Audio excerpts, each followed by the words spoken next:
શહેર અને તાલુકામાં 400 જેટલી આંગણવાડી બહેનો દ્વારા જે ગોંડલના કોલેજ ચોક ખાતે વિરોધ પ્રદર્શન છે તે કરવામાં આવી રહ્યો છે। પોતાની જૂની માંગો લઈને આ વિરોધ પ્રદર્શન છે કરવામાં આવી રહ્યો છે। ત્યારે આપણી સાથે આંગણવાડીના બહેન જોડાયા, શું કહેશો? આજે વિરોધ કરવામાં આવી રહ્યો છે, કઈ પ્રકારનો વિરોધ છે અને શું માંગણી? આજે ગુજરાતમાં તમામ તાલુકા જિલ્લાઓમાં બહેનો આંગણવાડીને તાળા મારી 3 દિવસ કામથી અળગા રહી અને આવી રીતે વિરોધ પ્રદર્શન કરેલો છે। શું મુખ્ય માંગ છે અને કઈ પ્રકાર? અમારી મુખ્ય માંગણી એ છે કે જે ગુજરાત હાઈકોર્ટનો ચુકાદો છે, જે અમને મિનિમમ વેજીસમાં અમારો સમાવેશ કરેલો છે કે વર્કરને 24,800 અને હેલ્પરને 20,300 ચૂકવવા જોઈએ, તો આમાં સરકાર અમારો સમાવેશ કરે, વેતનમાં વધારો કરે, સ્માર્ટફોન આપે, જે ગોળ મસાલાના બિલો ભાવો જે 2019 થી હાલી આવે છે એમાં ફેરફાર કરી અને એમાં પણ વધારો કરે, આ અમારી મુખ્ય માંગણી છે। આ માંગણી કેટલા વર્ષથી તમે માગી છે અને સરકાર દ્વારા શું પ્રયાસો કરવામાં આવી છે? આ માંગણી અમે 3 વર્ષ છેલ્લે 2022માં જે કોર કમિટીની રચના થઈ હતી એની સાથે અમારા યુનિયનની બેઠક થઈ હતી, ત્યારે સરકારે વચન આપેલું હતું કે ટૂંક સમયમાં મોબાઈલ આપશું અને બજેટમાં તમારો સમાવેશ કરી વેતનમાં વધારો કરશું, પરંતુ એ પછી અનેક કાર્યક્રમો કરી, આવેદનો આપ્યા, ધારાસભ્યોને, સાંસદ સભ્યોને અનેક અમે આવેદનો આપ્યા, ધરણા કર્યા, રેલીઓ કરી, ગાંધીનગર, અમદાવાદ ઘણા પ્રયત્નો કર્યા, ઘણા કાર્યક્રમ કર્યા, પરંતુ સરકારે મચક આપી નથી, એક પણ અમારા પ્રશ્નનું સોલ્યુશન કરેલું નથી। અત્યારે મુખ્ય માંગ શું છે? જો નહીં સ્વીકારવામાં આવે તો આવનારા દિવસોમાં શું કરવામાં આવશે?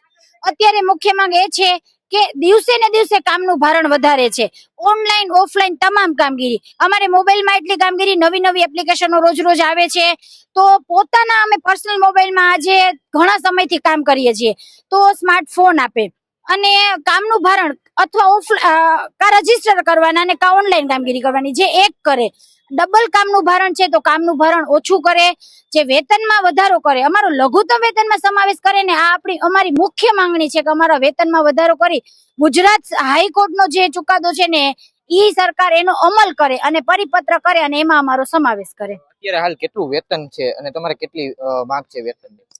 હાલમાં વર્કર બહેનોને 10,000 આપવામાં આવે છે અને વિચાર કરીએ કે હેલ્પર બહેનોને 5,500। આજની મોંઘવારીમાં એક ગેસનો બાટલો લઈએ, તેલનો ડબ્બો લઈએ ને તો એના 5,500 પૂરા થઈ જાય, તો આ બહેનો પોતાનું ગુજરાન કેવી રીતે ચલાવે? સરકારે વિચારવું જોઈએ કે મોંઘવારી વધે છે તો એ પ્રમાણે વેતનમાં પણ વધારો આપવો જોઈએ। અમારી માંગણી હાઈકોર્ટના ચુકાદાનો અમલ કરે ને એ અમારી મુખ્ય માંગણી છે। આજથી વિરોધ પ્રદર્શનમાં બેઠા છો, કેટલા દિવસ વિરોધ પ્રદર્શન કરશો અને કઈ કઈ જગ્યાએ વિરોધ પ્રદર્શન કરશો? આજથી અમે 3 દિવસ આંગણવાડીઓને તાળા મારેલા છે, કામથી અળગા રહી અને 3 દિવસ અમારો વિરોધ પ્રદર્શન છે। જો નહીં માને તો આગળ પણ જે યુનિયનમાં નક્કી થાય પ્રમાણે આગળ પ્રોગ્રામ કરશું। આજે અમે તાલુકા કક્ષા એટલે ગોંડલ બેઠા છીએ, દરેક પોતપોતાના ઘટકમાં બેઠા છે, કાલથી અમે જિલ્લામાં બેસું, જરૂર પડશે તો ગાંધીનગર જાશું, અમદાવાદ જાશું અને આમ તાળા રાખશું। જો સરકાર કઈ નિર્ણય નહીં લાવે તો સરકાર મજબૂર કરશે ને તો ચૂંટણીનો પણ અંતે બહિષ્કાર કરશું। આ અમારો અંતિમ કદમ હશે અમારું। આજે ગોંડલમાં કેટલી બહેનો બેઠી છે હડતાલ ઉપર અને કેટલી આંગણવાડીની બહેનો છે? આજે ગોંડલ તાલુકા અને ગ્રામ્ય થઈને 215 આંગણવાડીઓ છે, અંદાજે 400 બહેનો આજે ગોંડલમાં ભેગી થઈ છે। મુખ્ય માંગ શું છે તમારી? મુખ્ય માંગ બસ એ જ, લઘુત્તમ વેતનમાં સમાવેશ કરે। આજે 45 વર્ષથી એસીડીએસ યોજના છે, તો કાયમી, ખરેખર તો ચુકાદામાં એવું છે કે આ બહેનોને કાયમી કરવા જોઈએ, કાયમી ન કરે ત્યાં સુધી વચલો રસ્તો કે લઘુત્તમ વેતનમાં સમાવેશ કરવો જોઈએ। કોર્ટે ચુકાદો આપી દીધેલો છે, છતાં સરકાર ટસની મસ થતી નથી અને અમારો આ જે ચુકાદો છે એનો અમલ કરતી નથી, તો અમારી અરજ સમજે તો અરજ, વિનંતી સમજે તો વિનંતી, જે સમજે પણ અમારો આ જે ચુકાદાનો છે એ અમલ કરે અને અમને લઘુત્તમ વેતન મિનિમમ વેજીસમાં અમારો સમાવેશ કરે। આ હતા આંગણવાડીના બહેનો જેના દ્વારા કહેવામાં આવ્યું છે કે જો આવનારા દિવસોમાં અમારી માંગ નહીં સ્વીકારવામાં આવે તો અમે ચૂંટણીનો પણ છે તે બહિષ્કાર કરવામાં આવશે। ક્રિસ પટેલ, નવજીવન ન્યૂઝ, ગોંડલ। વૈષ્ણવજન તો તેને કહીએ જે પીડ પરાઈ।